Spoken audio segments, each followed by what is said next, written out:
أعوذ بالله من الشيطان الرجيم بسم الله الرحمن الرحيم دریدش نمبر آیات سورة النساء پنځم سپاره ولکل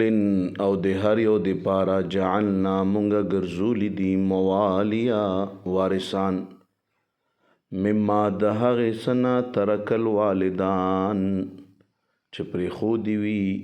مور او پلار والدان یعنی والدین والاقربون او نږدې رشته دارانو والذین او هغه کسان عقدت ایمانکم چې وعده کړې ده خلاسونه د تاسو فآتوهم بس ورکئ تاسې دوی ته نصیبهم هغه برخه د دوی ان الله بشک الله تبارک وتعالی کان دی علی کل شیء شهیدا په هر یو څیز باندې گواه. الله تبارک وتعالی فرمایي هر چا دپاره موږ وارثان ګرځولي دي موالیم ګرځولي دي چې تاسو د هغې میراث اخلئ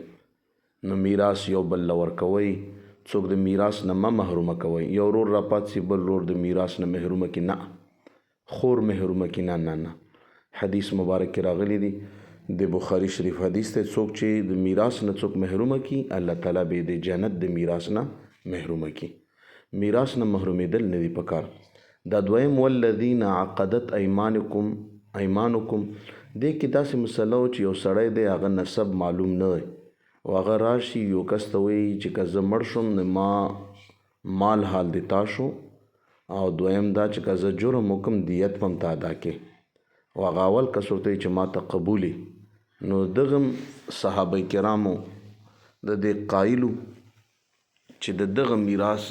دا مجهول النسب میراث چې دا به دغه سړي ته میلاویږي چای چې قبول کړی دی ورته ویلي چې زه وارث هم یم او زه به د دیت هم ادا کوم که جرم وکړي نو الله تعالی په هر شي باندې حاضر ناظر دی هر څه ګوري. لہذا موجوده وخت کې ضرورت د دغې خبرې دی د دغې آیات کریمه رڼا دا دو چې میراث نه څوک محرومېدل نه دي پکار تر دغې پورې چې یو سړی یو پلار خپل بچی نشي محرومه کولی نو ډېر احتیاط میراث په مسلو کې پکار دی او رب العالمین هم ځکه بار بار بیان کړي دي چې خلک ظالمان نشي دوی ورځې عمر دی الله د موږ تاسو دواړه جهانه ښایسته کړي صدق الله العظیم.